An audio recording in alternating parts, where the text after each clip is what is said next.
شروع اللہ کے نام سے جو بڑا مہربان نہایت رحم کرنے والا ہے۔ قصص الانبیاء کی سیریل میں آج ہم بات کریں گے اللہ تعالیٰ کے ایک ایسے برگزیدہ پیغمبر کی جن کو سمندر میں ڈال دیا گیا اور جن کو ایک دیو ہیکل مچھلی نے نگل لیا۔ آخر آپ سے ایسی کون سی خطا سرزد ہوئی جس کی وجہ سے آپ کو کئی دنوں تک مچھلی کے پیٹ میں رہنا پڑا اور آپ کئی دنوں تک اس دیو ہیکل مچھلی کے پیٹ میں رہے اور آخر کار آپ نے ایسی کون سی دعا پڑھی جس کی وجہ سے اللہ تعالیٰ نے آپ کو اس آزمائش سے نکال دیا اور آپ کئی دنوں کے بعد اس مچھلی کے پیٹ سے باہر آئے۔ آج کی اس ویڈیو میں ہم آپ کو حضرت یونس علیہ السلام کے عجیب و غریب واقعے کے بارے میں بتائیں گے اور اس دعا کے بارے میں بھی بتائیں گے جو حضرت یونس علیہ السلام نے اللہ تعالیٰ کی بارگاہ میں مانگی اور جس کے بعد اللہ تعالیٰ نے حضرت یونس علیہ السلام کو اس آزمائش سے دور کر دیا اور اس دعا کو جو بھی مصیبت زدہ پڑے گا تو اللہ تعالیٰ اپنے فضل و کرم سے اس کی تمام پریشانیوں کو دور کر دیں گے۔ حضرت یونس علیہ السلام اللہ تعالیٰ کے ایک برگزیدہ پیغمبر گزرے ہیں جن کو اللہ تعالیٰ نے قوم بنی اسرائیل کی طرف مبعوث فرمایا تھا اور قوم بنی اسرائیل وہ واحد قوم ہے جس کی طرف اللہ تعالیٰ نے سب سے زیادہ انبیاء کرام کو مبعوث فرمایا اور اللہ تعالیٰ نے حضرت یونس علیہ السلام کو نبوت عطا فرمائی اور آپ علیہ السلام کو عراق کے مشہور شہر نینوا کے لوگوں کی طرف دین حق کی دعوت دینے کا حکم فرمایا اور اللہ تعالیٰ نے جب حضرت یونس علیہ السلام کو نبوت عطا فرمائی تو اس وقت آپ کی عمر مبارک 28 سال تھی۔ چنانچہ اللہ تعالیٰ کے حکم کے مطابق حضرت یونس علیہ السلام اہل نینوا کو ایک عرصے تک دعوت حق دیتے رہے اور انہیں اللہ تعالیٰ کی وحدانیت کی طرف بلاتے رہے، لیکن اہل نینوا کو ایک عرصے تک دعوت حق دینے کے بعد بھی وہ راہ راست پر نہیں آئے، لیکن اہل نینوا نے آپ کی بات پر کوئی کان نہ دھرا اور وہ اسی طرح اپنے گناہوں اور برائیوں کے اندر مبتلا رہے۔ لیکن اس کے باوجود بھی حضرت یونس علیہ السلام اپنی قوم کو اللہ تعالیٰ کی وحدانیت کی طرف بلاتے رہے اور گناہوں سے منع کرتے رہے۔ حضرت یونس علیہ السلام نے کئی سالوں تک اپنی قوم کو دعوت حق کی تبلیغ کی، لیکن وہ قوم اپنے گناہوں سے باز نہ آئی اور اسی طرح اللہ تعالیٰ کی نافرمانیوں اور گناہوں کے اندر مبتلا رہی۔ اہل نینوا کی اس مسلسل سرکشی اور مخالفت نے حضرت یونس علیہ السلام کو دل برداشتہ کر دیا اور حضرت یونس علیہ السلام اپنی قوم کی نافرمانیوں کو دیکھ کر ان سے سخت ناراض ہوئے اور ان کے لیے اللہ تعالیٰ سے عذاب الہی کی بددعا کر کے اس بستی سے روانہ ہو گئے اور پھر جب آپ اپنی قوم کے لیے بددعا کرنے کے بعد اس بستی سے باہر نکلے تو چلتے چلتے دریائے فرات کے کنارے پر پہنچ کر وہاں آپ کو مسافروں سے بھری ہوئی ایک کشتی نظر آئی جو جانے کے لیے تیار تھی۔ چنانچہ آپ علیہ السلام بھی اس کشتی میں سوار ہو گئے۔ کشتی ابھی کچھ دور ہی گئی تھی کہ اللہ تعالیٰ کی طرف سے خوفناک طوفانی ہوائیں چلنے لگیں اور ان خوفناک طوفانی ہواؤں کے اندر وہ کشتی ڈگمگانے لگی۔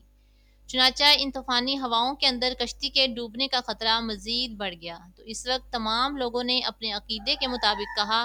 کہ معلوم ہوتا ہے کہ اپنے آقا کا بھاگا ہوا کوئی غلام اس کشتی میں سوار ہو گیا ہے، چنانچہ جب تک اس غلام کو کشتی سے باہر نہ نکال دیا جائے تب تک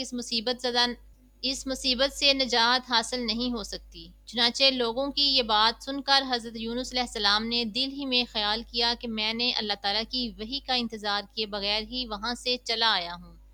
شاید اللہ تعالیٰ کو میرا یہ عمل پسند نہ ہو اور اسی وجہ سے یہ آثار نمودار ہوئے ہیں۔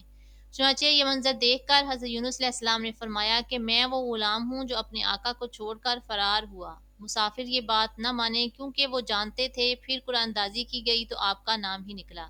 مسافروں کو یقین نہ آیا اور پھر اس کے بعد دوسری اور تیسری بار بھی قرآن اندازی کی گئی مگر ہر بار حضرت یونس علیہ السلام کا نام ہی نکلتا۔ چنانچہ اسی طرح مسافر اور ملاح اس بات پر مجبور ہو گئے کہ وہ حضرت یونس علیہ السلام کو کشتی سے نکال دیں۔ ابھی وہ یہ سوچ ہی رہے تھے کہ حضرت یونس علیہ السلام نے خود ہی کشتی سے چھلانگ لگا دی تو اس وقت اللہ تعالیٰ نے ایک بہت بڑی مچھلی کو حکم دیا تو اس مچھلی نے آپ کو زندہ ہی نگل لیا اور اللہ تعالیٰ کے حکم سے اس مچھلی نے آپ علیہ السلام کو صحیح سلامت اپنے پیٹ میں محفوظ رکھا۔ جب حضرت یونس علیہ السلام اپنی قوم سے ناراض ہو کر اس بستی سے چلے گئے تو آپ علیہ السلام نے ان لوگوں کو عذاب الہی کی پیشن گوئی بھی کی تھی، لیکن ان لوگوں کو حضرت یونس علیہ السلام کی کسی بات پر کوئی یقین نہ آیا تھا۔ وہ لوگ کہا کرتے تھے کہ حضرت یونس علیہ السلام تو کہتے تھے کہ اللہ تعالیٰ کا عذاب آئے گا، لیکن اب تک تو کوئی عذاب نہ آیا، نہ جانے وہ عذاب کب آئے گا۔ مگر کچھ ہی دنوں کے بعد اللہ تعالیٰ کے عذاب کے آثار نمودار ہونے شروع ہو گئے۔ چنانچہ اسی طرح عذاب الہی کو دیکھ کر وہ لوگ پریشان ہوئے اور ایک دوسرے سے کہنے لگے حضرت یونس علیہ السلام کی بات غلط نہ تھی اور آپ واقعی اللہ تعالیٰ کے سچے پیغمبر ہیں۔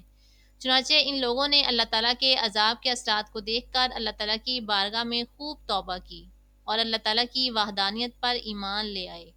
اور اللہ تعالیٰ سے اس عذاب کے ٹل جانے کی دعا کرنے لگے۔ تو اس وقت اللہ تعالیٰ نے ان لوگوں کی توبہ قبول فرما لی اور ان کو عذاب سے محفوظ رکھا۔ ادھر حضرت یونس علیہ السلام مچھلی کے پیٹ میں زندہ تھے، اللہ تعالیٰ کی وحی کا انتظار کیے بغیر ہی اپنی قوم کو چھوڑ آنے پر نادم تھے۔ تو اس وقت حضرت یونس علیہ السلام نے اللہ تعالیٰ کی بارگاہ میں اپنی خطا کی معافی کے لیے یہ دعا پڑھی: لا الہ الا انت سبحانک انی کنت من الظالمین۔ اے رب العالمین، تیرے سوا کوئی معبود نہیں، تو ہی یکتا ہے اور میں تیری پاکی بیان کرتا ہوں، بے شک میں خود ہی ظالم ہوں۔ چنانچہ جب اللہ تعالیٰ نے حضرت یونس علیہ السلام کی یہ درد بری دعا سنی تو اس دعا کو اپنی بارگاہ میں قبول فرما لیا اور حضرت یونس علیہ السلام کو اس آزمائش سے نجات دی۔ اس وقت اللہ تعالیٰ نے مچھلی کو حکم دیا کہ وہ حضرت یونس علیہ السلام کو صحیح سلامت دریا کے کنارے پر ڈال دے۔ تو اس وقت اس مچھلی نے اللہ تعالیٰ کے حکم کی تعمیل کرتے ہوئے حضرت یونس علیہ السلام کو ساحل کے کنارے پر ڈال دیا۔ اس طرح حضرت یونس علیہ السلام 40 دن تک مچھلی کے پیٹ میں رہے اور 40 دن کے بعد اللہ تعالیٰ نے آپ کی یہ دعا قبول فرمائی اور اس آزمائش سے آپ کو نجات بخشی۔ جب آپ مچھلی کے پیٹ سے باہر آئے تو آپ کی حالت بہت کمزور تھی اور آپ زمین پر گر گئے۔ تو اس وقت اللہ تعالیٰ نے آپ کے قریب ہی ایک بیل لگائی اور آپ اس کے سائے میں آرام کرنے لگے، جس سے آپ کی طبیعت کچھ بہتر ہوئی۔ تو آپ علیہ السلام نے اس درخت کے سائے میں ایک جھونپڑی بنائی اور اس جھونپڑی میں رہنے لگے۔ چنانچہ کچھ عرصے بعد وہ بیل سوکھنے لگی۔ یہ ماجرا دیکھ کر حضرت یونس علیہ السلام بہت پریشان اور دکھی ہوئے۔ تو اس وقت اللہ تعالیٰ نے حضرت یونس علیہ السلام کی طرف ایک وحی بھیجی، جس کے بعد حضرت یونس علیہ السلام نینوا واپس چلے گئے۔ تو بنی اسرائیل کے لوگ آپ کی آمد پر بہت خوش ہوئے